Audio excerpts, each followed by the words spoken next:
Hi students, welcome to week 14. Wow, we are just speeding right along, only a few weeks left.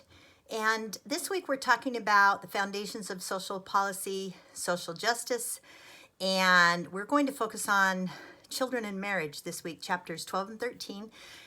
So let's start out by talking a little bit about the evolution of thought considering children. And there are a lot of changing conceptions in society throughout history of who children were.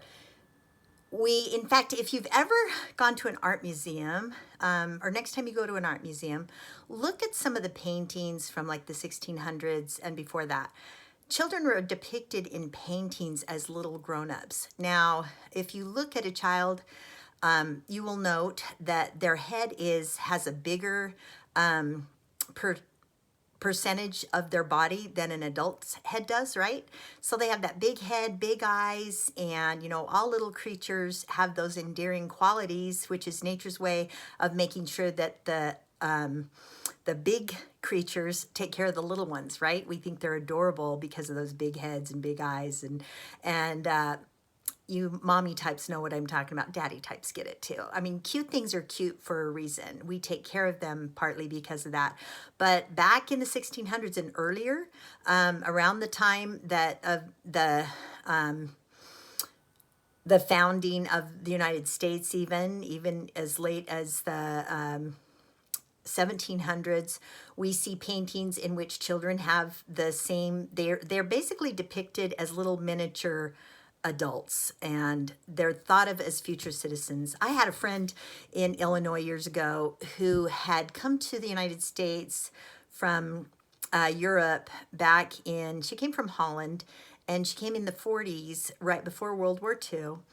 And she told me that in Holland, where she was raised, and she was a teenager when she came to the United States, but she said that the attitude towards teens in Europe was very different than the attitude toward teenagers in the United States. And, even before World War II, the attitude was different than it was post World War II. We had a new definition among in the ages, a new rank of teenagers. And so in the 50s, teenagers were considered very different than they were before that. It used to be that, if you were the son of a farmer, when you were 14, 15, 16 years old and you started being a little cantankerous, all those hormones were hitting the fan, your pa said, well, find yourself a girl and go get married. And here's 40 acres for you, get started. And so that's what happened. They were little miniature adults. But after World War II, we had this new category of teenagers, which were young people, still sort of children, still needed some training, and education came into play. And so young adults needed to be taken care of for a longer period of time because the education process was longer. Children, for a lot of history, were thought of as assets rather than deterrents. There wasn't considered a cost to children. They were, if you had 6 or 8 or 12 kids, it meant you had more help on the farm. So in colonial America, childhood was, it didn't last very long. If you were 3 or 4 years old, you could carry a seed bag and you could plant crops, right? So we saw some of that when we studied the orphan train, and we saw children basically were considered property even.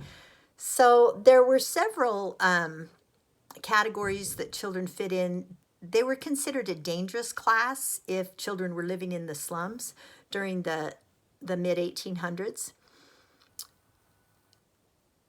There's been different trends in our culture.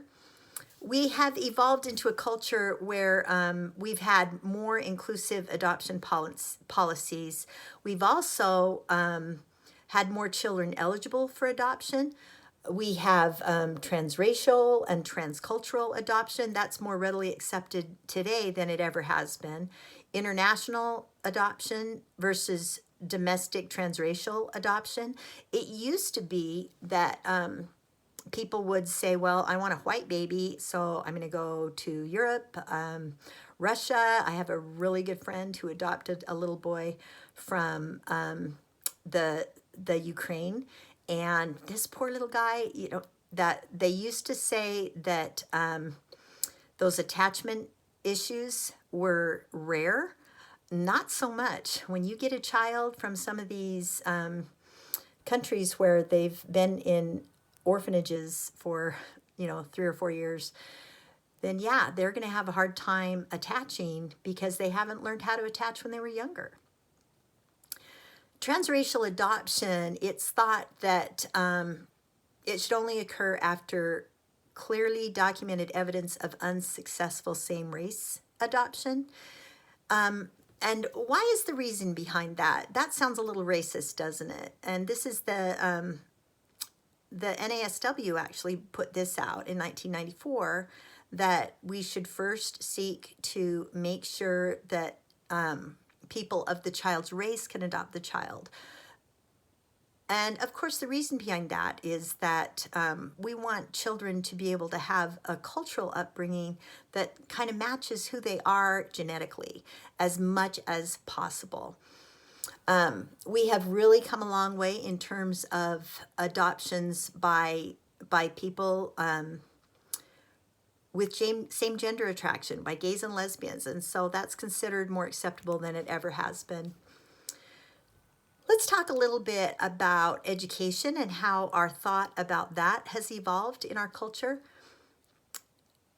America came up with this free and universal public education, and this is definitely an innovation that came, that was part of the Founding Fathers' idea. And Thomas Jefferson actually said, the object is to bring into action that mass of talents which lies buried in poverty in every country for want of means of development. And I love that. It kind of reminds me of a saying that talent is distributed equally, but opportunity is not, right? And so having universal public education is something that as social workers we definitely support. I remember someone said to me once when I was living in East Cleveland, you don't want to send your kids to the public schools because that's where the riffraff goes, important people go to private schools. And if you want your kids to excel in life, send them to a private school. Well, I immediately sent them to public school. Why? Because someone would have called me riffraff back in the day, right? And I wanted my children to have a well-rounded education, and I wanted them to have an opportunity to participate in perhaps not being the minority race all the time, right? So we first passed compulsory attendance laws for education in 1852. These were first passed in Massachusetts. And so, back in the day, back in the 1850s, parents would keep kids home from school. If it was time to harvest the crops, guess what? The older kids didn't go to school. They stayed home. And so school, that's part of the reason school has evolved to be a seasonal thing, is because crops were planted and needed to be cultivated during the summer months. And so traditionally, winter was when children were able to go to school. We have an expanded federal presence in education. We came up with the desegregation, the separate but not equal ideas in 1896. And of course, Brown versus Board of Education, you're all very familiar with that, in 1954, where schools began to be desegregated. Head Start came about in 1965. It's going to date me, and I don't mind. I'm kind of proud of my age. I was born in 1964, and I found out a few years ago that I was actually one of the first Head Start kids in the community I grew up in. And I remember, it's one of my earliest memories is going to Head Start. Head Start is a comprehensive child development program. It provides educational services for low-income families, and it can be a wonderful resource, not just for the children and the education opportunities they get, but for the moms and dads that need a break. right? And so I've worked in inner cities. When I lived in East Cleveland, I did some developmental training for the parents of the children who were attending the Head Start program. It was a wonderful opportunity called Invictus Training. And it helped a lot of these parents get off of welfare, helped them recognize that they could do something more than what they were doing, just taking in welfare.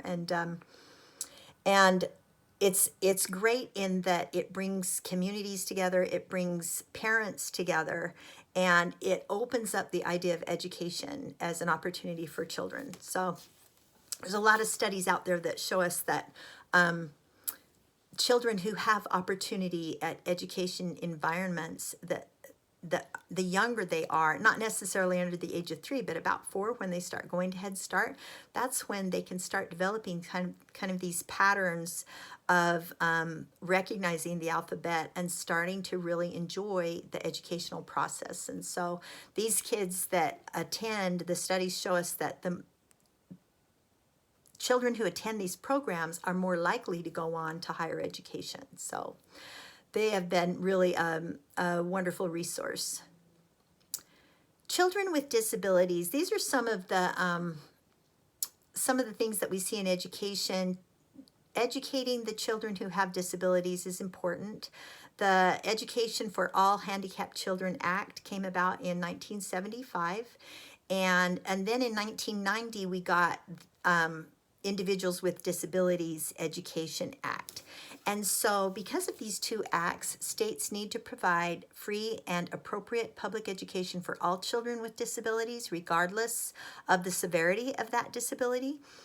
And an individualized education program, or an IEP, for every eligible child, and then access to education in a regular classroom. This is an awesome couple of wonderful acts that have come about that have really changed the environment for handicapped children and their families. I have a sister with Down syndrome, and my family, she was my older sister, my family chose to put her, my parents chose to actually put her in a boarding school.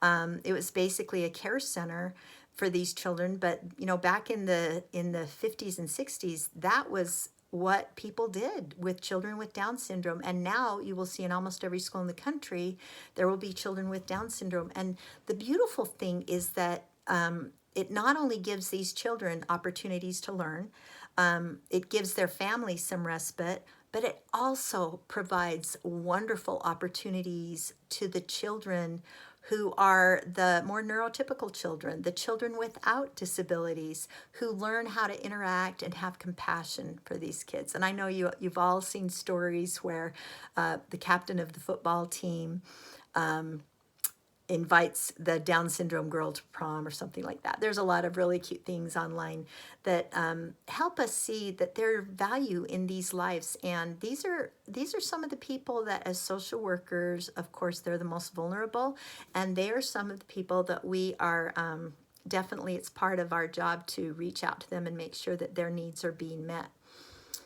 So some of the other services that these acts helped us make sure that we have available are counseling, therapy, health services, rehabilitation, parental rights to participate in planning and consent to any change in educational programming, due process procedures to allow parents to appeal placement and other decisions, and of course, confidentiality of records. We've had some modern educational reforms.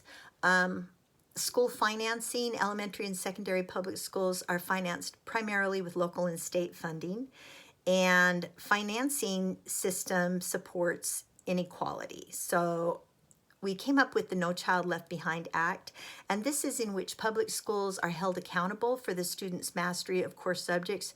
And I know a lot of parents have strong opinions about that, because sometimes it feels like we are teaching to the test rather than teaching the children. So that can be frustrating for parents and teachers and students alike. But we have these core common standards, and these are the standards the states have agreed on. And it's a national curriculum for math and literacy.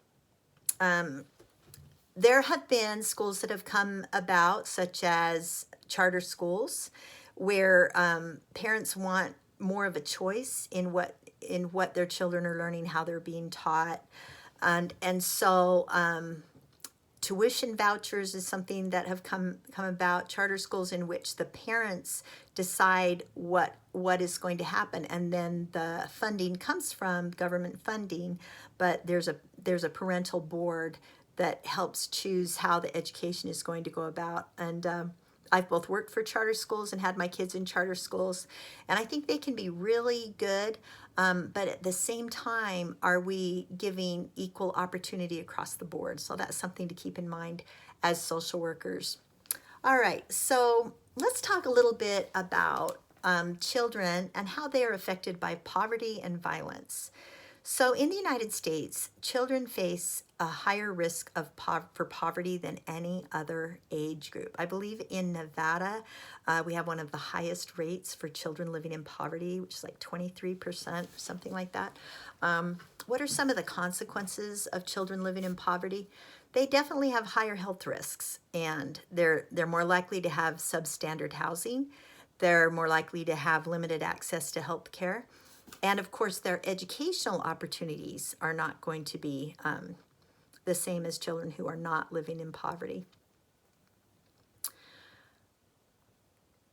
In 1875, the New York Society for the Prevention of Cruelty to Children was established. And I want to tell you a little bit about how this came about. So before this, all that we had was a society for the prevention of cruelty to animals.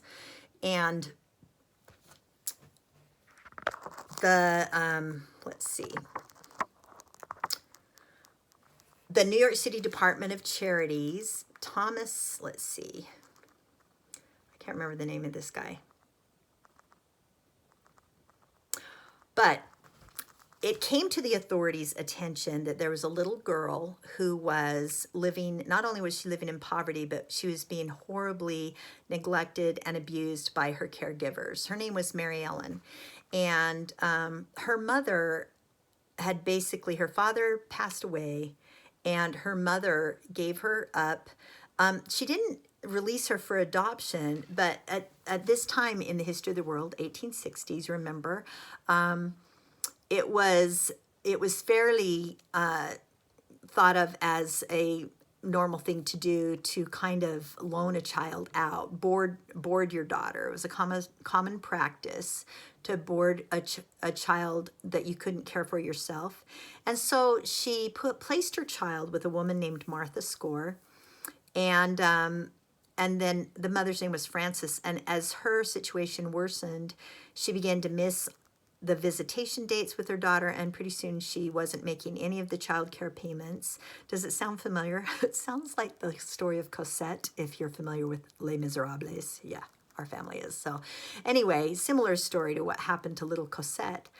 But anyway, Mary Ellen was under the care of Thomas and Mary McCormick, and Thomas passed away. So this poor little girl, her birth dad died, and then her first stepdad died, and then her second stepdad was the one who was caring for her. And she was so abused. I want to share with you some of what, from her own perception, what she wrote down about her abuse. She said, "My father and mother are both dead. I don't know how old I am. I have no recollection of a time when I did not live with the Cannolis. Mama has been in the habit of whipping and beating me almost every day. She used to whip me with a twisted whip, a rawhide. The whip always left a black and blue mark on my body. I now have the black and blue marks on my head, which were made by Mama, and also a cut on the left side of my forehead, which was made by a pair of scissors. She struck me with the scissors and cut me. I have no recollection of ever having been kissed by anyone. I have never been kissed by my mama. I've never been taken onto my mama's lap and caressed or petted. I never dared to speak to anybody because if I did, I'd get whipped. I do not know for what I was whipped. Mama never said anything to me when she whipped me, and I do not want to go back to live with Mama because she beats me so. and I have no recollection of ever being on the street in my life. So she was not only abused, she was horribly neglected. And this was definitely considered, horrific to the people who came across it. But they didn't have any recourse because there weren't laws in place. The only laws were that you couldn't hurt animals. So they used that law, and it evolved into establishing mandatory reporting procedures, but not until almost 100 years later. This little Mary Ellen, this at least raised public awareness of child abuse, and we finally got the Child Abuse Prevention and Treatment Act. So in 1974, we had an increased reporting of cases, and more children were removed from their homes, partly because we just became more aware of it. And in 2010, we had reauthorization of what was going on. Healthcare providers are now required to report newborns affected by fetal alcohol syndrome. They are required, or there's a reunification plan, is not required when parent commits sexual abuse or is a registered sexual abuse offender. We also require criminal background checks for all adults in the home for adoptive or foster parents. And states' requirement for parental involvement in CPS decision, and CPS required to work with domestic violence and substance abuse treatment programs. So this has come about, and it's interesting to know the stories. I know that you all know stories of abuse happening, and it's just horrific. A big part of what we do as social workers, and it's important to be aware of it. American children are more likely to be victims of violence than children in other industrialized countries. Did you know that? And homicide and suicide rates increase with age up to age 24, and then they start to level off. So, and isn't that interesting? They say about 24 is when your brain is completely formed. So a child who is abused at a very young age, of course, that doesn't mean they'll go on to abuse, but it does mean that they have a stronger tendency toward that.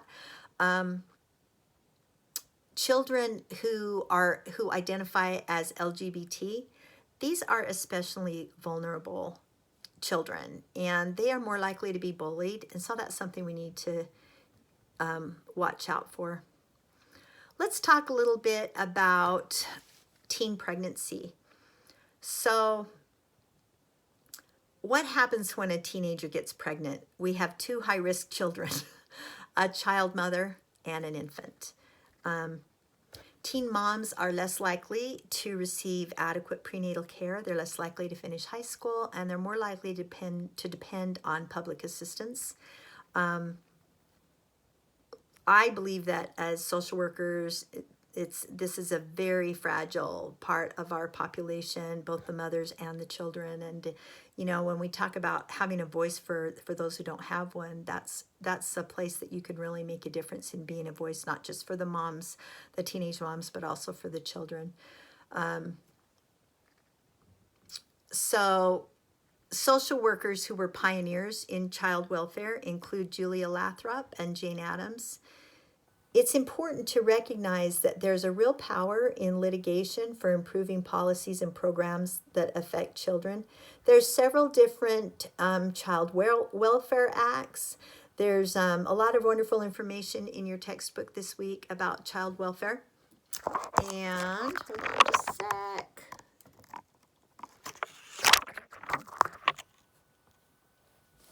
Some of you are already working with children, and whether you're working directly in the capacity as a professional or whether it's your children, I want to thank you, because I know it's not easy working with kids.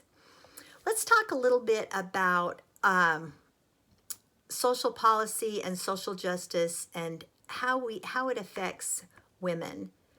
We've talked quite a bit about children. Let's talk about how it affects women. So women were actually considered property for a long time. Yeah, there's even like in the Talmud, there's a phrase in there that says something about it equates a woman's value with a cow. So yeah, that's who we were for a long time. There was a term called coverture, which basically meant that legally a husband and a wife are considered the same person. But if the wife passed away, the husband got everything that she owned. If the husband passed away, she didn't get squat. So yeah, the Equal Credit Opportunity Act of 1974 helped to change that a little bit. Divorce laws vary from state to state. Of course, we have very liberal divorce laws here in Nevada, but the Uniform Marriage and Divorce Act in 1970 made sure that there were grounds for divorce. And so in the early 19th century, there were, men who married more than one woman. In some cultures, it was the other way around. You could be divorced for impotence, for adultery. In the mid 19th century, grounds for divorce included desertion and cruelty, but not wife beating. That wasn't considered cruelty. In the 20th century, we came up with the no fault divorce. There are changing standards for awarding custody. It used to be that in the 1800s and before that, the father got custody of children, and so women were less likely to want to get divorced. It was presumed for a long time that women should get children, and then we recognized we need to decide what's the best interest of the child. And so we have what's called an approximate standard, and that is a gender neutral, recommended, not yet uniformly applied. So in some of our states and subcultures, it's not going to be as likely that a dad will get custody, because there's a lot of people out there that still think, yeah, mom should have custody because those kids need their mom. So that's a little interesting. Your book talks about women's reproductive rights, and that's a tricky subject for me. It's a very, very tricky subject for me. If you ever want to talk about it, give me a call. Social policies include violence against women. So domestic violence was really considered acceptable. Wife beating was not that big of a deal. In fact, even cruelty to husbands in Alaska, when Alaska was the first established as a territory, there were stricter laws against killing a moose out of season than killing your spouse, either one, whether it was the wife killing the husband or the husband killing the wife. So we've evolved a lot since then, and we now have protective orders. The effectiveness of protective orders depends on the willingness of the police to enforce them. Kind of sad. Rape is an interesting topic. There is stranger rape, acquaintance rape, spousal rape. These are all considered rape. Spousal rape was not considered a crime for many years, but in 1990, 48 states decided to include it as a crime. And we have what's called rape shield laws. This prevents material on women's sexual history from use as defense during trial, and don't apply a rape shield law if a woman has previous sexual relations with the offender, which doesn't make sense for spousal rape, does it? So most American women today combine marriage, motherhood, and work, and as a result, many policies and practices that affect women at work influence their other roles, just as resources to support their other roles affect women's ability to succeed in the labor market. So some of our social policies have evolved, and some maybe have not. And, as social workers, we do what is considered best for our clients, and sometimes that means that laws need to change. And so it's exciting that we get to be a part of that. it's interesting. It'll be interesting to see how policy evolves with the COVID-19 and how that's changing us. How we'll see what happens if policies change about women in the workplace. Women in the military that's kind of changed already. In 1981, drafting women was barred by Congress and upheld by the Supreme Court. So reports on a high incidence of sexual assault and harassment in the military is something that we're still dealing with. And so that's kind of an important issue to talk about. Women have struggled for political equality. That's been the Equal Rights Amendment, which happened in 1923, has been very interesting and an important thing for you to understand. We still have low salaries for women, and that's a persistent concern. And it's really interesting. One of the things your book says on page 444 is that social work needs to get its own house in order, because we're predominantly women, and we still struggle to. In many areas, we still struggle to get a decent pay grade. And of course, I've told you guys, if you go on and get your master's degree, that's going to equal things out for you. It's going to open doors for you. You can have more opportunity, and you can make a decent living. You're going to work, but you'll be good at it. So that's the end of my lecture for today. Please call or text or email me if you have any questions or concerns. And good luck with your tests this week, and I will see you later.